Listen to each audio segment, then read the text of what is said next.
we are here today to talk about more anime. And welcome to my corner of the internet. Hey, what's up? You know the vibes.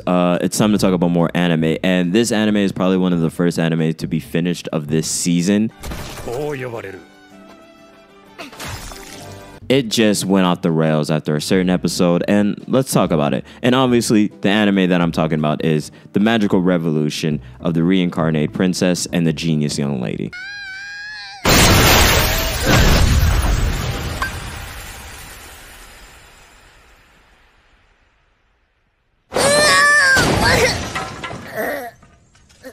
So boom, this anime season was actually pretty interesting. We got an amalgamation of a different list of so many different animes that were mildly interesting, had some great ideas, and this, I think, was one of the first times that I think isekai wasn't the main assemblage of things that we were watching. It was a bit more fantasy based. We had a bit more other ideas showcased, and The Magical Revolution, which I'm going to say for short, is 12 episodes, and it's fantasy. It's Yuri. Just FYI, this is Yuri, and it's good Yuri, so be ready for that. Also, it's written by Piero Caruso, and I totally mispronounced that, but you know the vibes. And this is a good anime that totally went off the rails.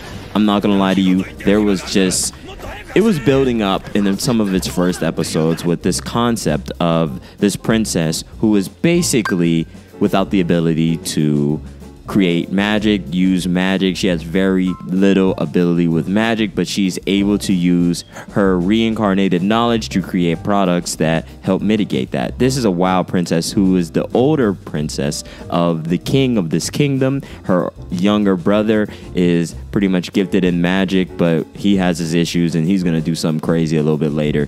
But anyway, our main character is Anis, and Anis Spear. I'm not saying her whole name because it's a lot, but it was really cool. I love the world building. It was very simple. It had its touches. Our princess is wild. She goes on hunts. She goes looking for material. She is wild. She also has this crazy drug use that was just randomly introduced, and that was kind of crazy. It was just a weird moment, but that was like totally anime, but it was just so unnecessary because like, why is she doing that?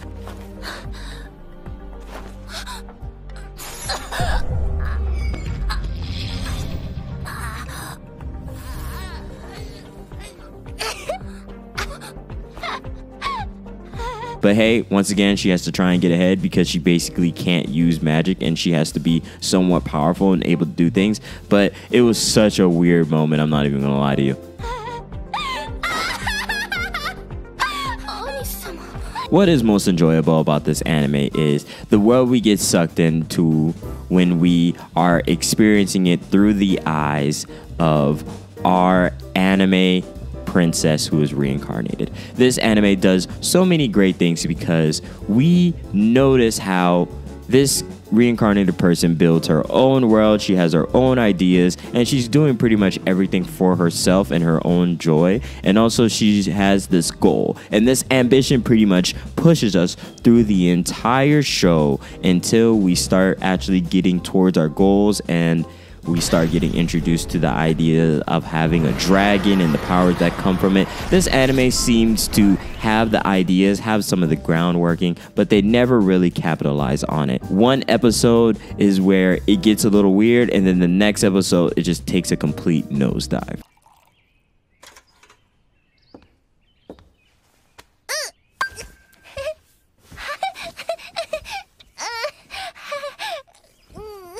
When I'm going to mention the Yuri is actually solid. There's a good bit of romance. There's a bit of understanding of, hey, these two characters actually are growing to like each other, though it's not explicitly mentioned in the beginning, but we do get a payoff towards the end. So if you're really interested in a Yuri actually being a Yuri and it's not necessarily a face value gimmick, this anime actually accomplishes a romance that is genuinely interesting. It is something to be admired because these two people fall for each other, and now we're experiencing a romance that is very subtle, it's built up to, and we do get a sweet payoff towards the end of the story.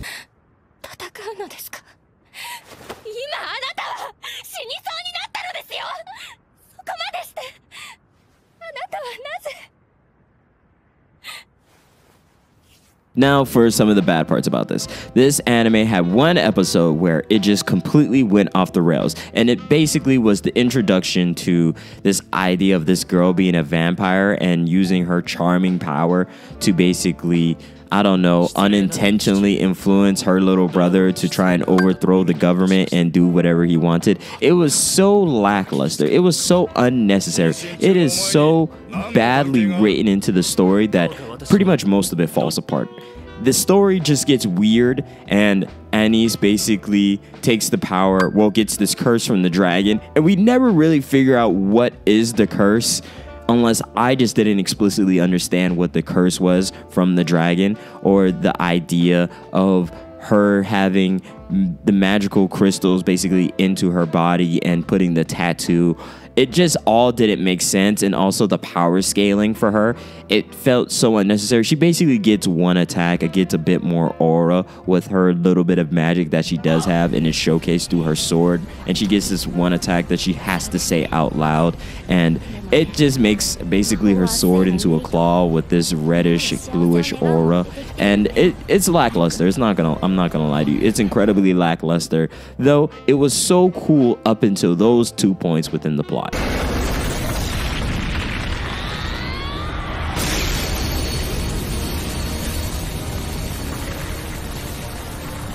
I also won't lie, there's a lot of fights, though I wish they killed off the brother. I'm just not even gonna lie to you, the brother should have died. I don't know, when you put something huge into your like body, a magic stone into your body, and you don't do anything with it, it's kind of like, why? But he basically ends up being punished. Though I love the brother because he was just bugging, he was just doing whatever to the young genius girl who our main character basically saves and says, hey, I'm gonna marry her, she's mine now, you're not gonna treat her that way. And come to find out, this genius girl is pretty much one of the most powerful girls to ever deal with magic within our modern society, and that's going to be playing into a different part for like the whole plot, which it's cool, but I feel like the story started to fall apart when it started to add on more ideas. It didn't give enough backstory, it didn't explain more to us, but the stakes were real, it was very genuine at times, but it just fell apart by making me try to care and packing so many ideas in and so many different changes within the episodes, and the weirdness of Anisphere basically. とは言っても、お前にとってはそれが自然体だったか。さすが天才公爵令嬢だ。だが婚約者としてはダメだな。最低だ。全く可愛げがない。The brother gets exiled to being a slave, having to work on stuff, and she has to basically be queen. But her dad is like perfectly fine. Like, he's not gonna retire. Like, he's in his like late, maybe early 40s. Like, he doesn't have to retire. So why the big push for his retirement in this anime? I don't understand. Because like most kings live decently long as they're not like horrible people.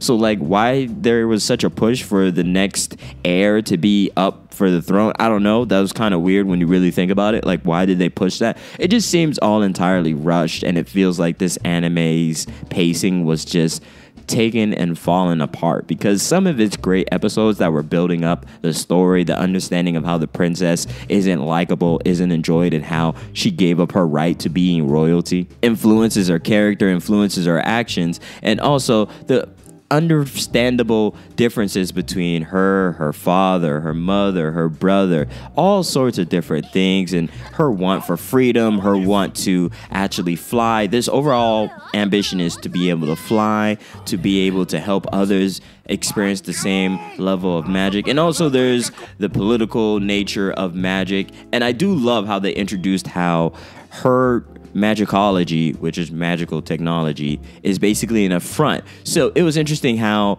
they somehow made it look like magic versus science, and they basically placed magic in this more religious place, and Anisphere is basically interrupting that with her magical technology, and also how nobility gatekeeps their magical expertise, their magical prowess by contracting spirits and looking down on commoners. That's such an interesting thing to do. So all in all, this anime took a nosedive when it started to introduce the interest into that vampire girl, and whatever she was doing. It was just so lackluster and so uninteresting, and it was just so out of left field. But this anime wasn't half bad regardless of that. If you're able to ignore some of these factors, this is actually a pretty good anime. The romance is quite believable, to be honest with you. A lot of the circumstances and things, I think this anime would have definitely just needed a couple more episodes to flesh certain things out and to also help us understand how the plot rose and rose and rose from different circumstances, and how the brother basically gets to A to B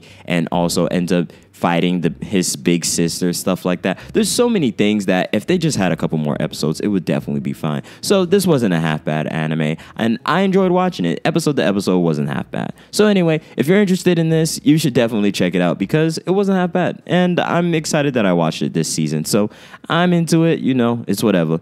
But anyway, I appreciate you watching. Please like, comment, and subscribe, and have a great day. Peace.